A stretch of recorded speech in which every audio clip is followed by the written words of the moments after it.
Yo soy Mercedes Cruz Sandoval y estoy dando este curso de Historia Cultural de Cuba. Este es el segundo programa. Y les estaba diciendo que me animé a hacerlo porque la historia cultural de Cuba es sumamente rica. En primer lugar, porque yo considero además que la gente joven, todas las personas, necesitan un poco de refuerzo de orgullo étnico, cultural, que eso levanta la autoestima y que por lo tanto la gente joven de Miami, aquellos sobre todo que vienen de Cuba, donde no les ha enseñado el orgullo patrio, sino la adhesión a un supuesto líder revolucionario. Les es muy importante tener conocimiento de los grandes logros de su pueblo para que su autoestima se refuerce y tengan mejores maneras de lidiar con los problemas de la vida. Además hay otra razón. Ya yo no tengo 15 años, ¿no? Tengo 16 y medio, pero bueno, lo que quiero decir con eso es que yo tuve la experiencia de vivir la República. Me acuerdo lo alegre que era la gente en Cuba, lo entusiasta que eran, el sentido que teníamos de que el futuro siempre iba a ser mejor. Esto por supuesto no se extendía a todo el mundo, yo no soy tan optimista, ¿no? Pero por ejemplo yo creo que parte del campesinado en Cuba estaba muy abandonado. Y había pobreza también en los pueblos, pero cada día había menos. Lo importante es que la República de Cuba, que duró apenas 50 años, mucho menos que lo que el presente régimen, logró unos estándares educacionales bastante altos en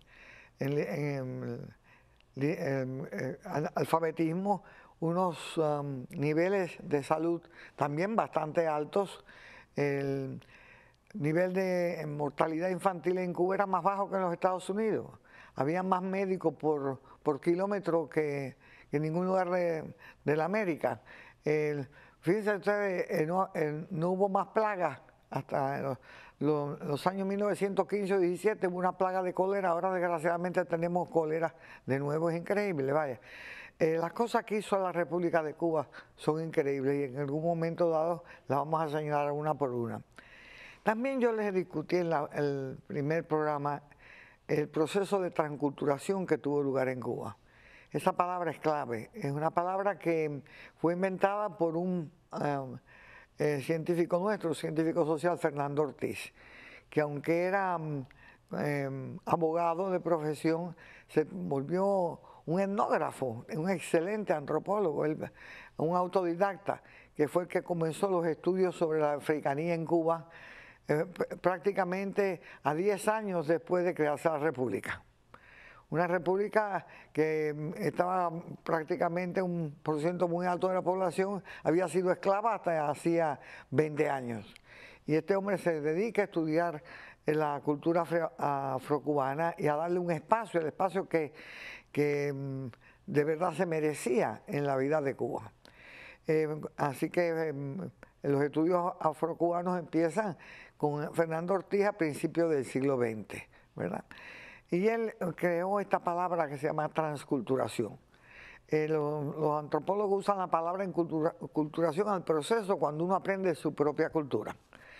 Aculturación el proceso cuando uno está viviendo en otra cultura y ese choque cultural hace que uno pierda hasta cierto punto ciertos de los valores de su propia cultura en el esfuerzo de adquirir los de otra.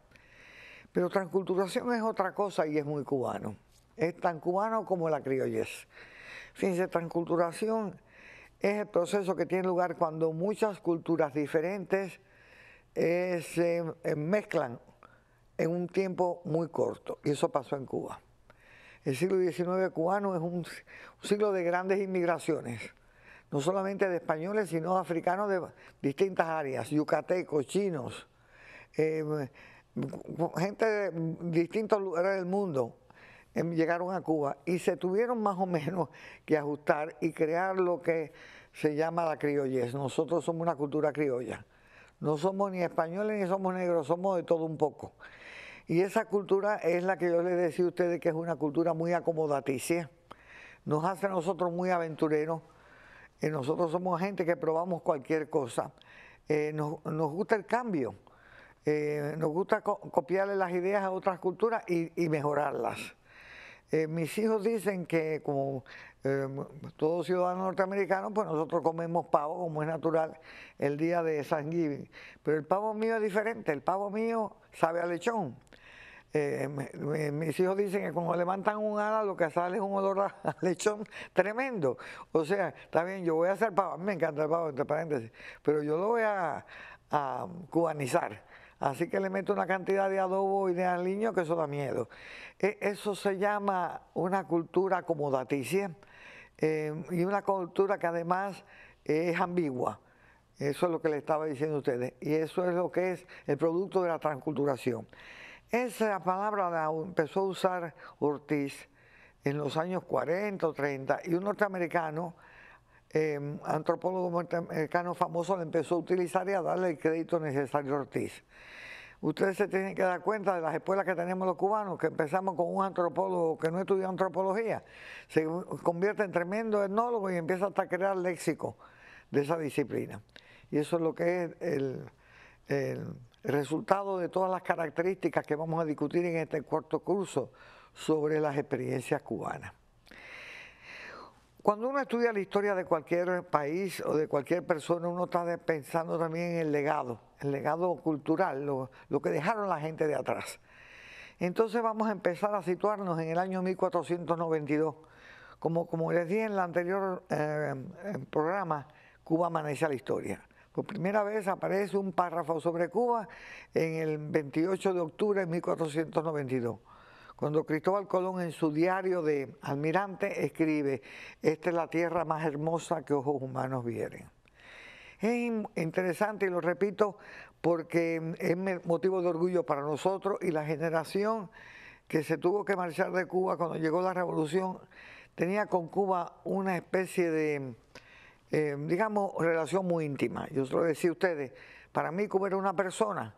Y como tanto ya la he querido y le he echado de menos, esa nostalgia que se siente en Miami, es parte de haber abandonado, haberse sido forzado a abandonar a una persona que uno quiere, a una persona que es como tu madre. Eso, desafortunadamente, esa relación ya no existe, porque el régimen se ha ocupado de hacer que la gente confunda a Cuba con el régimen. Figúrate tú, eso nunca había ocurrido anteriormente. Hubo una cosa independiente, era la madre generosa de una tierra muy rica, de una tierra muy bella. Y eso nos hace que Cuba sea una figura lírica. Y yo les explicaba, esa es la razón, porque tantos poemas se han escrito sobre Cuba, tantas canciones sobre Cuba, sobre La Habana. Piensen ustedes en Cuba, ¿cómo se llama? La luna conspiraba con los enamorados. Si yo estaba enamorado, pues le cantaba a la luna y la luna cogía y salía cuando me convenía a mí. Y se iba detrás de una nube cuando también me convenía a mí. O sea que había una armonía muy grande entre el ser humano y la naturaleza. Pero situémonos en el año 92 y veamos los componentes más importantes, los ingredientes más importantes de la cultura cubana y por lo tanto de la conducta cubana. Por supuesto, situémonos en el 92 en España, ¿verdad? Y cuando vamos a ver el legado de España a Cuba es increíble, por supuesto, es la madre patria. Ha influido en nuestra manera de comportarnos, en la manera de pensar, en nuestra música, literatura, por supuesto, con la lengua. Pero el problema es que España ya venía como una cultura sumamente compleja. La cultura española es como la cubana en el caso de que es ecléctica. Había mucha mezcla de cultura en España. Eso, por ejemplo, no existe en la experiencia de las culturas escandinavas, los noruegos, los suecos. Tienen una cultura muy homogénea, no en España. En España tú ves la mezcla de distintas influencias. Primero, España estuvo ocupada por los celtas y los iberos, que como yo les decía en el otro programa, eran grupos agrícolas que cultivaban el trigo, las olivas, etcétera, etcétera, vivían en pequeñas aldeas, pero pronto España, que es de las tres penínsulas europeas que entran en el Mediterráneo, es la más occidental, la que está al oeste, ¿verdad? Empezó a ser visitada y ocupada por culturas mucho más avanzadas, entre ellas los fenicios. Si ustedes tienen una oportunidad y van algún día a Barcelona, les invito a que vayan a la Catedral Gótica, y ahí hay unas excavaciones en la Catedral Gótica donde uno cada vez va bajando por una escalera y está mirando los distintos sitios que han ido ocupando otras culturas en Barcelona. Y la primera fueron las fenicias, o los de los primeros, que trajeron la civilización, ¿no? La civilización queriendo decir estilo de ciudades. Los fenicios eran muy activos, que es el área esa que ahora es el Líbano. Fueron los que inventaron el abecedario, que lo trajeron por supuesto, la escritura, que la trajeron en España. Le pusieron los nombres a muchas ciudades que ellos fundaron en España. Por ejemplo, Barcelona, que se llamaba Barcino Nova, Tarragona, Tarraco Nova, Málaga, Málaca, Cádiz, una ciudad tan influyente en la historia de Cuba, que ellos le pusieron Gadir, ¿verdad? Así que dejaron un impacto allí porque crearon unas fortificaciones y ahí tenían un barrio mercantil y comerciaban con los celtas y los iberos. Luego vinieron los griegos y en este lugar, en el basement ¿cómo se llama?, de la Catedral de Barcelona, ¿verdad?, en los bajos, hay los restos de un templo griego. O sea que ahí vinieron los fenicios, después lo ocuparon los griegos y crearon sus estructuras, después vinieron los romanos. Y yo estaba hablando de los romanos en el último programa, y lo de los romanos es increíble. Nosotros somos más romanos prácticamente que los italianos. Les dije que ir, por ejemplo, uno va, si tiene la oportunidad de ir a Pompeya, yo me figuraba que estaba en un pueblo de Cuba como en el que yo me crié, de Baracoa, que estaba aislado, pero tenía casi todas las características. El pueblo situado en el mismo centro de una plaza. A la plaza iba todo el mundo, los políticos, los sacerdotes, la gente de vida más alegre, todo el mundo iba a la plaza. Le decíamos el parque. Te juzgaban por cuán lejos tu casa estaba del parque. Si tú estabas a 15 cuadras del parque, chico, tú no eras nadie. Si tú vivías frente al parque, estabas en algo. Una cultura sumamente urbana. Nos gusta mucho invertir, por ejemplo, en que hayan estatuas en el parque, fuentecitas, etcétera, etcétera. Eso lo heredamos los romanos. Heredamos también el tipo de literatura, porque el lenguaje nuestro, como les decía, es más latino que el italiano. Se parece más el idioma castellano al latín que al italiano. Eso les da a ustedes una idea de el impacto que tuvo Roma en España. España fue provincia de Roma por 400 años. Le dije, España le dio a Roma, yo creo que el mejor emperador, Trajano, que nació en el norte de Sevilla, en una pequeña ciudad que se llamaba Itálica. Yo tuve la oportunidad de hacer un trabajo de campo en Itálica hace 400 años, pero bueno, no importa. De los romanos heredamos también el sistema de gobierno, que tienen casi todos los países latinos, que es completamente cefálico. O sea, la capital es la cabeza política, es la cabeza comercial, es la cabeza artística, y de ahí para abajo todo, ¿verdad? Está el presidente y hay una jerarquía. No hay el tipo, por ejemplo, de gobierno que es común en Inglaterra y en las colonias inglesas, donde hay mucho más poder en los cuerpos municipales, en los municipios, y no todo hay diferencia entre los poderes del Estado federal, por ejemplo, en los Estados Unidos, y los estados que son regiones o provincias, y tienen competencias diferentes. Inclusive uno balancea el poder del otro. Eso en el sistema romano no era así, todo venía de Roma. Ese es un sistema de gobierno que también lo va a heredar la Iglesia Católica, que es monárquica y es lineal, ¿verdad? Y es heredera de Roma. ¿verdad?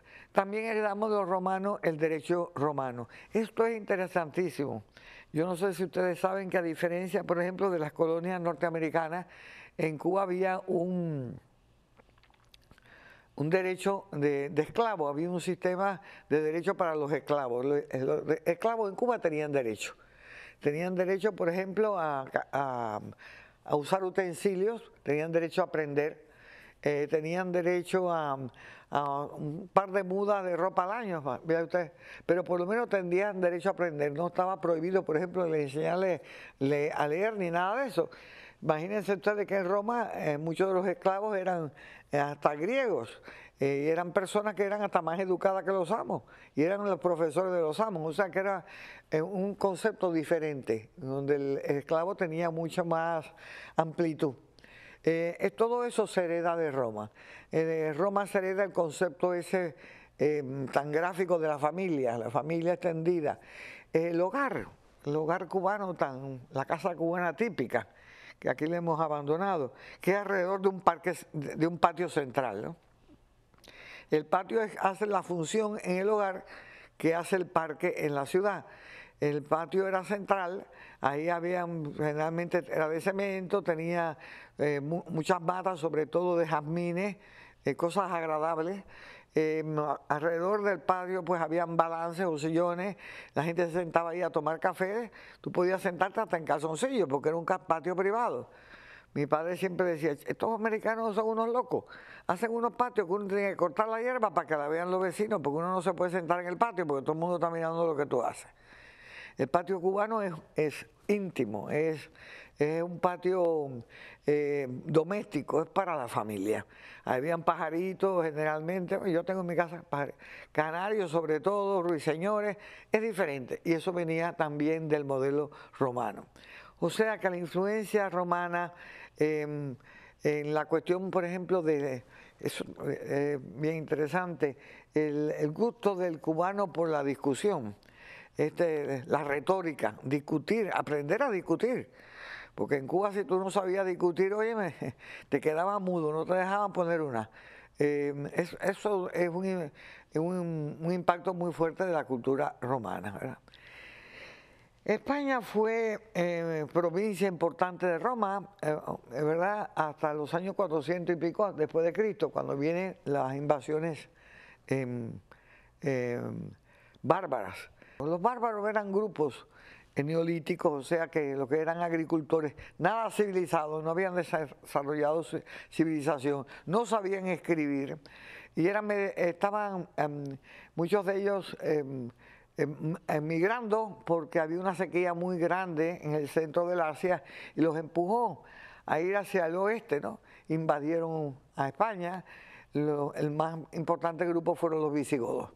También llegaron otros que se llamaban los vándalos, que se situaron en el sur de España, por eso le pusieron esa área andaluz. La palabra andaluz viene de vándalos, no es una palabra, ¿cómo se llama? Mora o árabe como otros creen.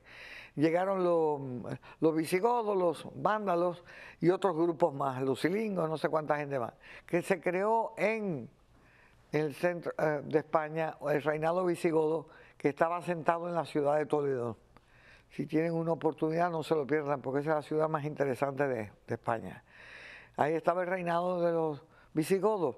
De los visigodos nosotros heredamos desafortunadamente el caudillismo. Esos grupos bárbaros eran sumamente caudillistas. O sea, el derecho existe, pero acuérdense que entre nosotros los hispanos, el que hace la ley hace la trampa. O sea, es esa ambivalencia en todo y tiene que ver con el caudillismo. Se admira al líder de que es amigo de sus amigos, aunque los amigos sean unos bandoleros, ¿verdad? Y de caudillo está llena Hispanoamérica, la historia de Hispanoamérica, la de España y la nuestra también. Ese tribalismo es muy propio de las culturas bárbaras. Pero en el siglo VII, después de Cristo, aparece en España los árabes. Los árabes invaden Tarik, invade a España, abre los ojos, prácticamente conquista toda la península ibérica y se impone esa cultura árabe por alrededor de 700 años. Eso va a tener un impacto en la cultura cubana y iberoamericana increíble. En otras palabras, una cultura ajena, con una religión diferente, porque en el siglo IV, perdón, V, no, IV, el Imperio Romano se convirtió en cristiano y los visigodos eran cristianos. Cuando llegan los árabes vienen con una religión diferente y bastante antagonista. Los árabes provenían del área de Arabia Saudita, lo que es la península arábica, pero habían conquistado con un impulso conquistador increíble todo el área del Medio Oriente que está entre el Mediterráneo, ¿verdad?, y la India, esa parte de ahí, que es la parte más civilizada del mundo. La civilización surge allí, surge en lo que es Mesopotamia, que ahora se llama Irak, y en Egipto. La civilización no surge en el norte de Europa como muchos se creen. Es más bien del Medio Oriente y después Mediterránea, Grecia, Roma, España, etc. Bueno, pues vienen los árabes, que eran grupos que eran nómadas, un grupo que lo que hacían eran originalmente criar animales, caballos provenientes del centro del Asia, camellos, chivos, ¿verdad? Ese tipo de animales, y eran por lo tanto seminómadas. No tenían arquitectura propia, no tenían, ¿cómo se llama? Ninguna obra de arte así propia de los grupos sedentarios. Una cosa que olvidé mencionar es que nosotros, los cubanos, a través, por supuesto, de España, heredamos la arquitectura romana. En el siglo V no había ningún país del mundo o ningún área del mundo que tuviera mejor arquitectura que los romanos. Esto no debía haberlo olvidado. Los romanos fueron los que inventaron usar el arco para techar los edificios. Sin el arco, pues los edificios no pueden tener techo, o si tienen techo son muy cortos entre una columna y la otra, ¿verdad? El milagro romano se demuestra en el Panteón, ese increíble edificio que ellos tienen, donde techan un edificio que es circular, ¿verdad? Unos grandes arquitectos e ingenieros construyeron puentes que todavía funcionan. Si van a Salamanca, se darán cuenta, hay un puente romano que funciona ahora, 2000 años más tarde. En Toledo hay otro puente romano que funciona. Y si visitan Europa se darán cuenta del impacto de Roma, que es en realidad la madre de la civilización. Cuando ustedes van a Estambul, ¿verdad?, llamado antes Constantinopla, y no hacen más que entrar en Estambul y se encuentran con una clase de hipódromo increíble, y se encuentran con un acueducto increíble. Roma contaba con unos acueductos tan grandes que tenía agua corriente todo el tiempo. Estamos hablando de 2000 años atrás. Tenía un sistema de sewer que permitía tener esa ciudad limpia de epidemias y todo lo demás, alcantarillado. Perdónenme el bilingüismo, pero aquí todos en Miami bateamos en todas las novenas posibles, porque imagínate, si no, no se sobrevive. Y hay palabras que me vienen más fácil en inglés que en castellano. Pero bueno, todo eso lo heredamos. Todo eso lo trae España a Cuba. El uso del ¿cómo se llama?, del cemento que usaban los romanos, el uso del arco que trajeron los romanos, y todo eso los va a traer, el uso de la escritura que trajeron los fenicios. Eso es lo que les estoy tratando de decir. Es el legado que nos llega a nosotros a través de España, de todo lo que es la historia, ¿verdad?, de la civilización. De los árabes también nos trajeron algo mucho agradable y otros no tanto. ¿Quién no le gusta un turrón de Alicante, por Dios?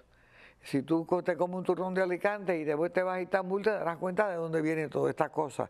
Esos dulces hechos de almendra con ¿cómo se llama?, con miel. Eso es típico del Medio Oriente, no de los árabes, pero del Medio Oriente. el almíbar, palabra árabe, almendra, palabra árabe. Todas estas cosas las trajeron a Cuba los españoles, ¿verdad? Y de origen árabe. El gusto por las joyas, ¿verdad? Alhajas, como dicen los árabes. El gusto por la comodidad, las almohadas, almohadín, el sofá, el diván, todas son palabras árabes. Pero trajeron algo que yo lamento enormemente. Los árabes, el rol de la mujer es francamente deplorable. La mujer es un objeto sexual, la mujer no tiene cerebro. Será porque los maridos tampoco lo tienen, pero no sé. Pero no, la mujer no piensa. Cualquier hombre la puede seducir. Yo le decía, papá, chico, según lo que tú me estás diciendo, viene un hombre que tiene la boca, en vez de tenerla aquí, la tiene aquí, la nariz la tiene aquí, y es horrible y casi ni puede caminar. Y ese hombre con su labia me convence y me hace tener sexo con él. Ese es el concepto que ustedes tienen las mujeres. Eso viene de los árabes. El hecho de que la mujer hay que protegerla a toda fuerza, ¿no? La famosa chaperona.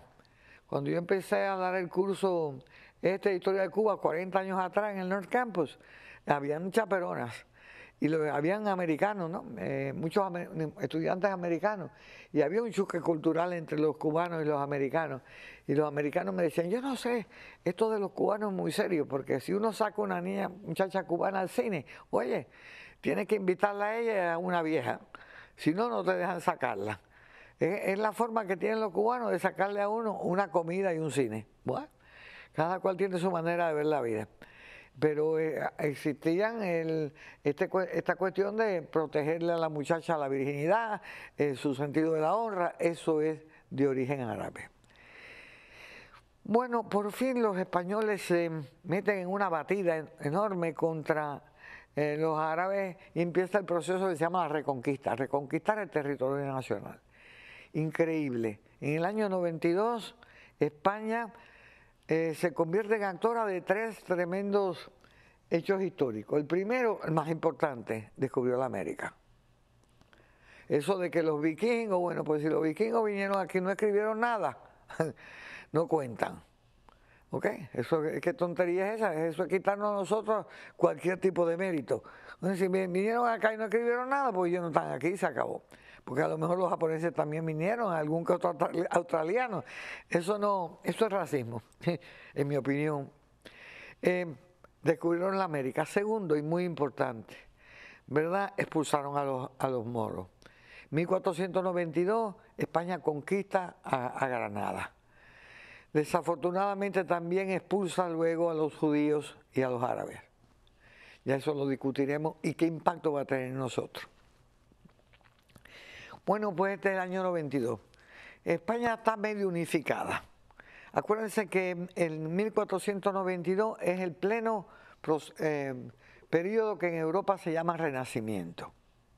Renacimiento es un movimiento artístico, cultural, de imitar en los moldes y los modelos de los antiguos, quiere decir de los griegos y de los romanos, Renacimiento. Porque a la caída de Roma, cuando llegaron los bárbaros, viene un periodo que se le llama siempre Edad Media o Medioevo, y es un periodo de decadencia cultural. Las ciudades son abandonadas, el conocimiento prácticamente perece, el comercio desaparece, hay un atraso cultural, en el sentido de que se abandona el estudio de la filosofía y en muchos casos, cuando hay mucho peligro, la gente se vuelve sumamente religiosa. Y durante el medioevo lo que crece más que nada es el poder del cristianismo, especialmente el de la Iglesia Católica, ¿verdad? Y en 1492 estamos en pleno Renacimiento, pero 200 años antes había ocurrido un movimiento muy interesante en Europa. Ese movimiento se le llama el marianismo. Y ustedes me perdonan que esté hablando de Europa, pero estoy hablando de las cosas que en Europa van a impactar al cubano, ¿eh? El marianismo es el culto a la Virgen María. Piensen ustedes que el cristianismo al principio, en los primeros 2 siglos, estuvo más que nada manejado por mujeres, eso lo sabemos todos. los líderes prácticamente eran mujeres. Luego ocurrió un fenómeno por el cual las mujeres fueron empujadas para un lado, la historia vuelve a repetirse, ¿no? Y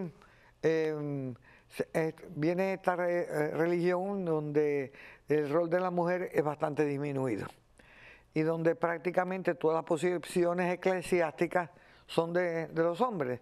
Se apoderan los hombres del cristianismo, por lo menos del catolicismo.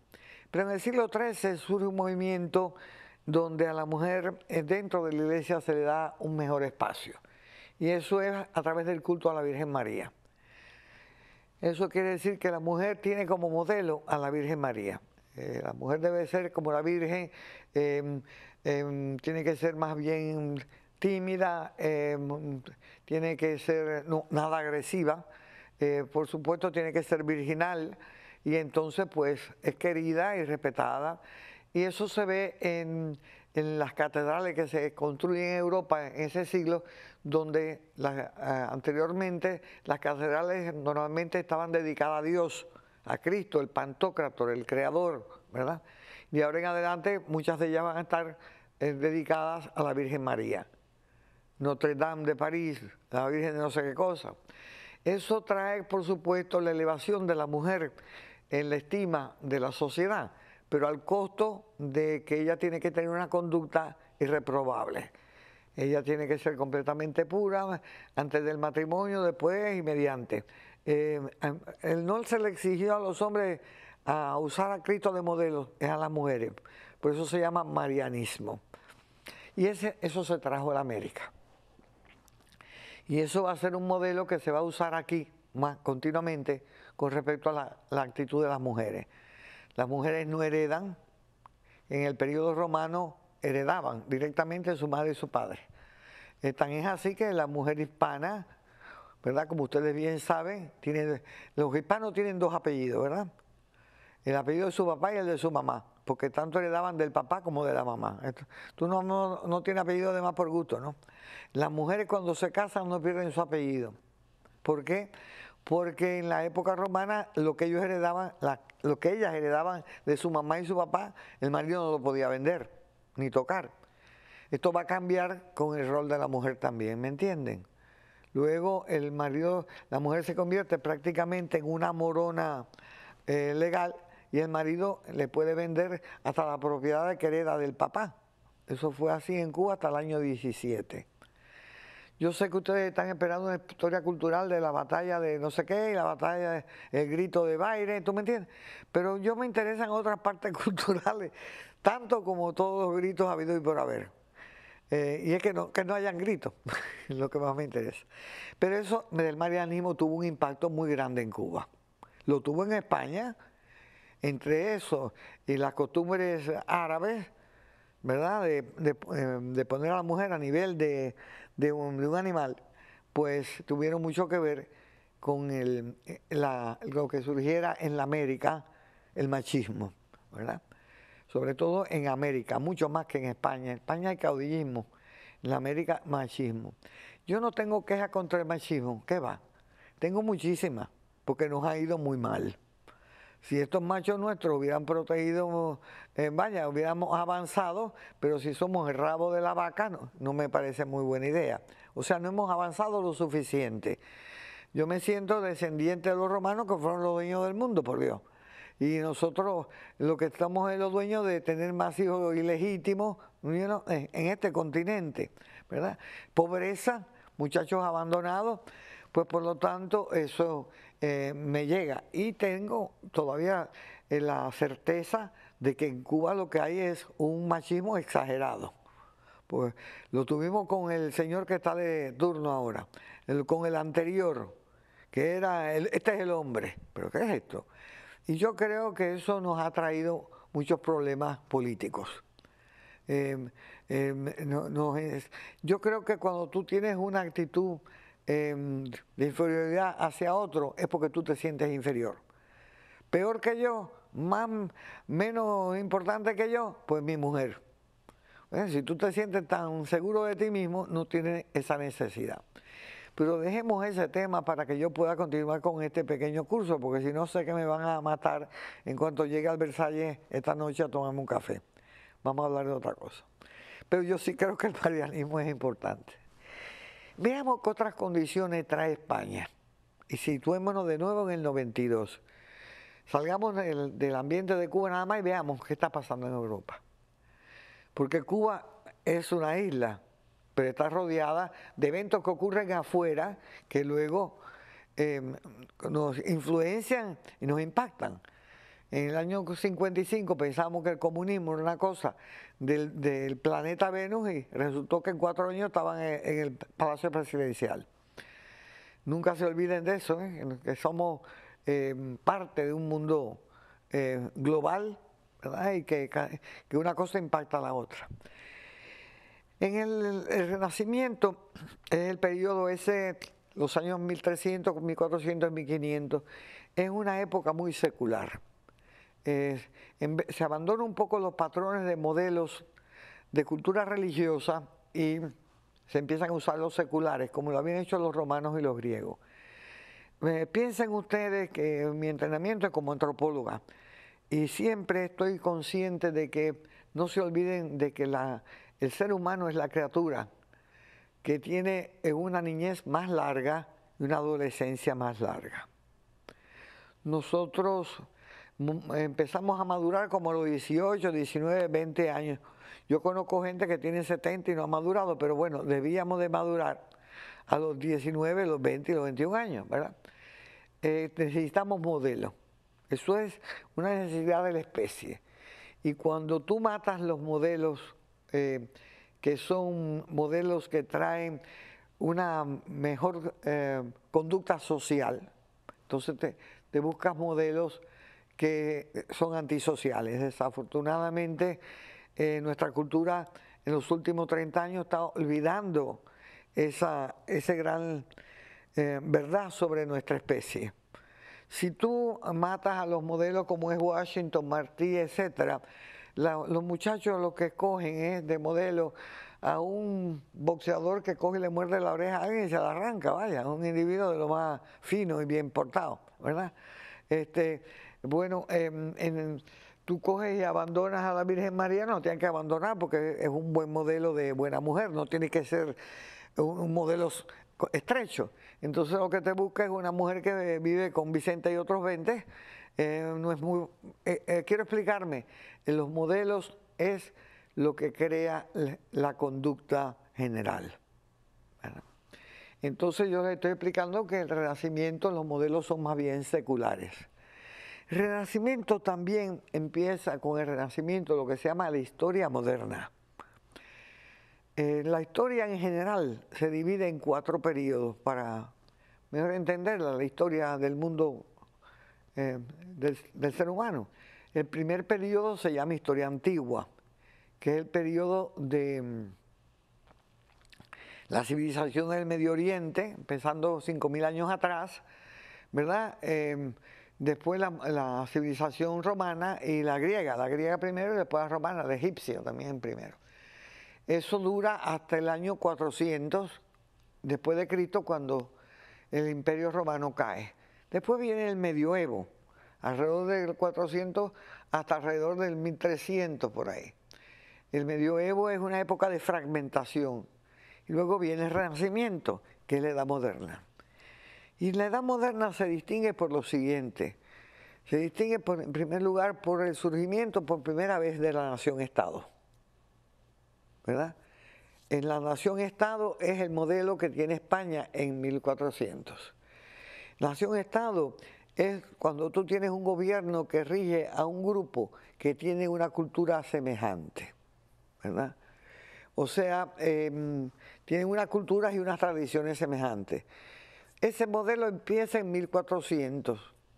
Los primeros países en llegar a ese modelo fue primero Portugal, luego España con el matrimonio de Isabel la Católica y Fernando de Aragón, Inglaterra y Francia.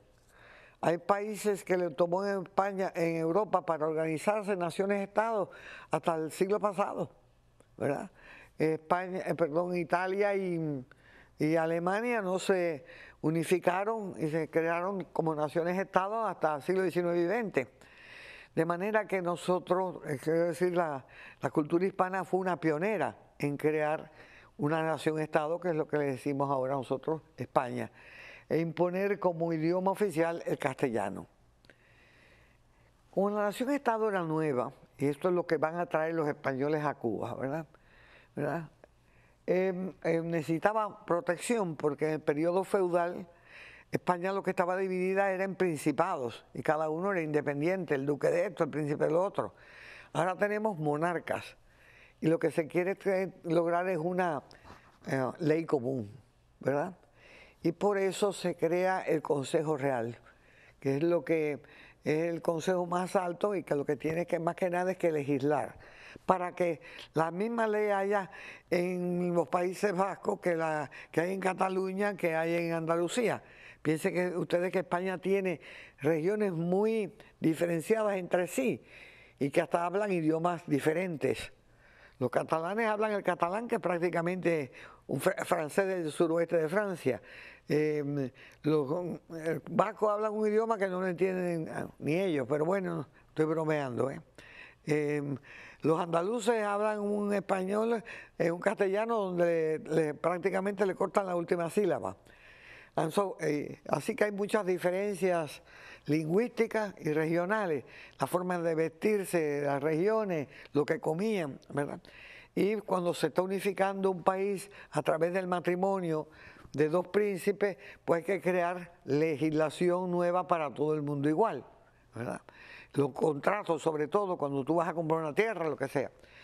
Y tiene que venir una justificación de este poder real, que este poder real, por supuesto, va a ser a expensas del poder de los príncipes, mejor dicho, de los nobles.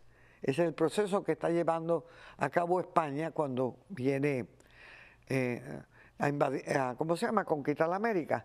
En otras palabras, unificación, homogeneización, ¿verdad? Autoritario. ¿Cómo tú justificas eso? Porque cuando tú tienes nueva legislación, tú tienes que justificar, tienes que tener un sistema dogmático en que basarla, ¿verdad? Aquí se legisla en este país de acuerdo con el dogma de este país. Este país está basado en la idea de que el ser humano tiene derechos naturales, ¿verdad? Y que los heredamos. Eso es una de las, francamente, ¿qué derechos naturales puede tener nadie? ¿Quién en el DNA dice que tengo derecho a hablar lo que yo quiera? ¿Quién en el DNA dice que tengo derecho a la propiedad? Esta sociedad cree en los derechos naturales, gracias a Dios, y nos los ha concedido. Pero tú tienes que tener entonces un cuerpo dogmático que explique por qué yo tengo derecho a hablar aquí, o yo tengo derecho a reunirme con quien yo quiera, o tengo derecho a caminar de aquí hasta Broward si me da la gana, ¿me entiendes? Y entonces empiezan a surgir unos sistemas dogmáticos para justificar el poder real. Y me gusta explicarlo porque eso va a tener impacto en cómo los españoles se van a comportar con respecto a los cubanos y porque vamos a tener que salir a una guerra de independencia bastante tardías, ¿verdad?, para poder tener el disfrute de ciertas libertades que no nos las permitió España. Bueno, en primer lugar, surge un escritor italiano que ustedes han oído hablar de él, ¿verdad?, donde él discute la naturaleza humana, ¿verdad? Y entonces considera que por defender al Estado, ¿verdad?, el Estado es más importante que el ser humano. Y que por defender, por razones de Estado, dice Machiavelli, el rey puede hacer de todo: mentir, matar, disimular. O sea que lo que entonces primaba, que era la conducta cristiana, no debía de primar, que el rey tenía derecho a hacer cualquier cosa por razones de Estado, razón de Estado. Luego surgen otras ideas todavía más interesantes, con un escritor inglés que se llamaba Thomas Hobbes, que considera que el ser humano, escuchen esto, es brutalmente antagonista y egoísta, y que necesita ser controlado para que actúe de una manera socialmente aceptable. Él considera que el hombre es como un lobo contra otro hombre y que hacen falta leyes fuertes para controlarlo. ¿Qué pasa? Que por lo tanto se saca la tesis del derecho divino. El rey tiene derecho a hacer cualquier cosa porque Dios lo escogió. Cuando la reina salió en estado, le puso a un feto especial allí para que pueda regir en una nación, y el poder de él es indiscutible, el poder absoluto. Eso lo trajeron los españoles, esas ideas las trajeron los españoles acá, ¿verdad? Así que vienen con las ideas del poder absoluto y de la primacía de la ley, ¿verdad?, sobre el individuo. En la América ocurren cosas muy interesantes. En primer lugar, era muy lejos de España, tomaba meses consultar con España, y como veremos cuando se crea el sistema colonial, entre pregunta y respuesta habían 6 meses, 2 años, y nosotros aprendimos a lidiar con eso, con la ambigüedad que nos caracteriza. Por eso nosotros somos los leones de el que hace la ley, hace la trampa, ¿verdad? Y eso lo aprendemos desde el principio. Si vamos a un lugar y hay una cola para entrar para matricularse en algo, yo me hago la boa, me hago la disimulada y me voy echando para adelante, paso por delante de todo el mundo y me cuelo. Si me monto en un carro, estoy pensando cómo pasarle por delante al otro que está ahí. No tenemos mucho respeto por la ley. Yo creo que los anglosajones han demostrado tener mucho más respeto por su constitución y su ley, y eso les ha traído unas consecuencias bastante favorables. Acuérdense que en este curso estamos tratando de enfocar por qué nos comportamos de la forma que nos comportamos, y qué consecuencias trae todo eso. En 1492 les estaba diciendo este renacimiento y las ideas de Machiavelli de que por encima de todo está el poder del rey, ¿verdad? Puede hacer cualquier cosa para mantener el orden y proteger, según Hobbes, a los demás.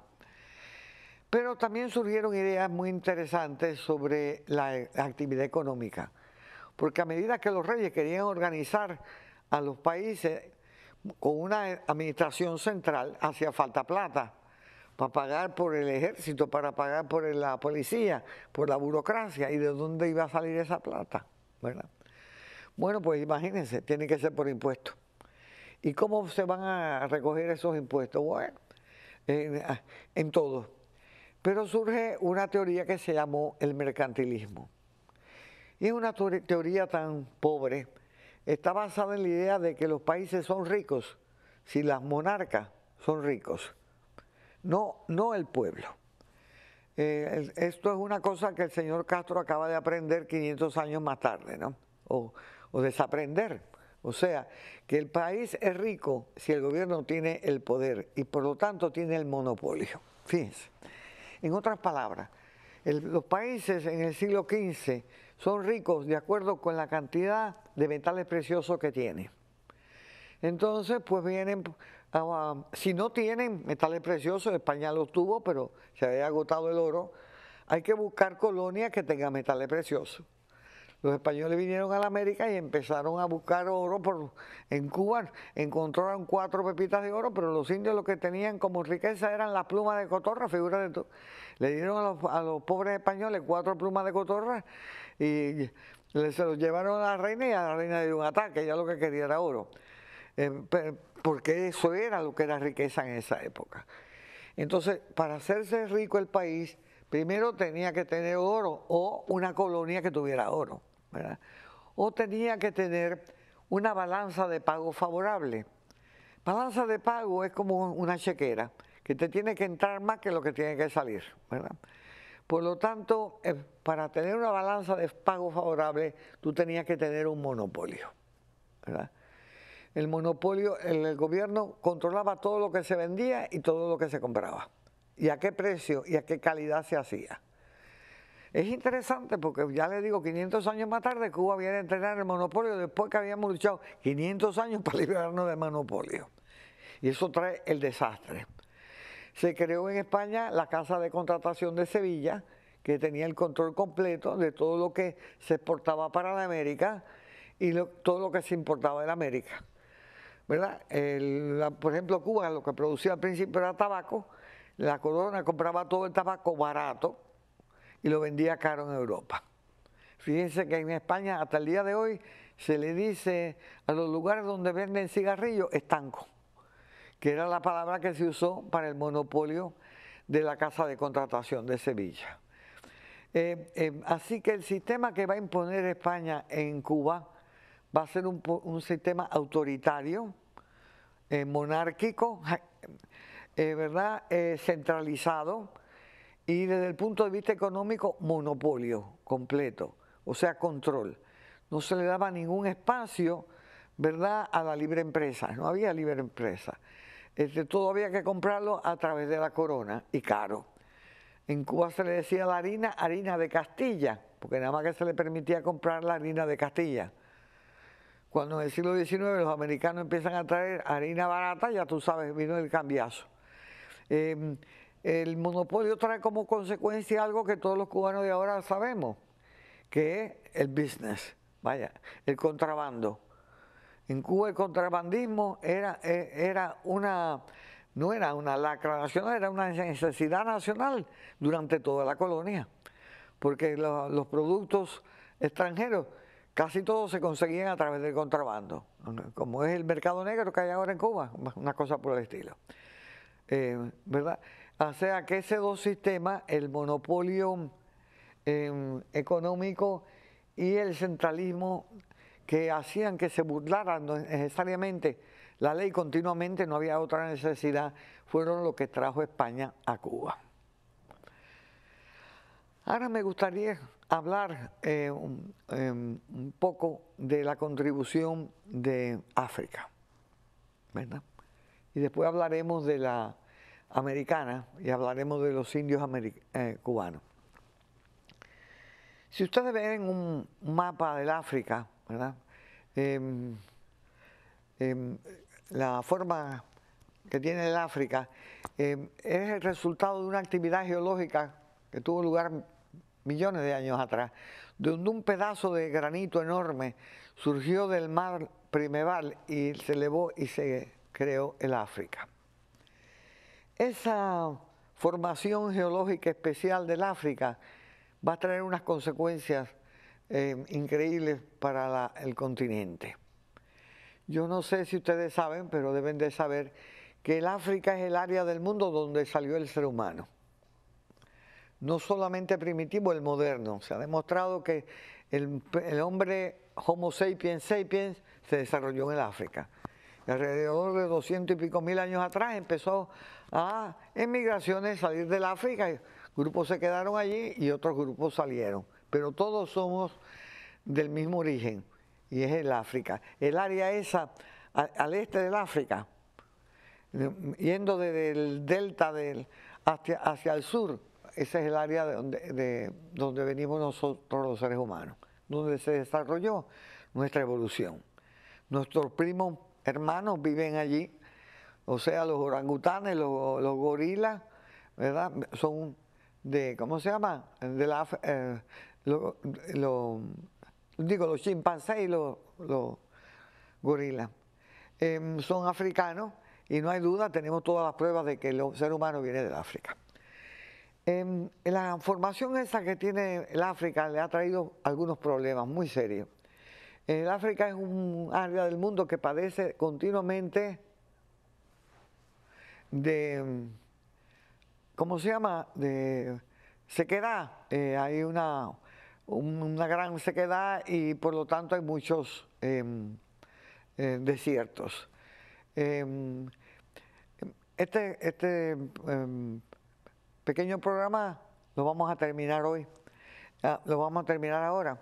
Muchas gracias por escucharme. Yo me llamo Mercedes Cruz Sandoval, como les dije, y estuvimos discutiendo parte del legado que traen los españoles a Cuba, a la cultura cubana.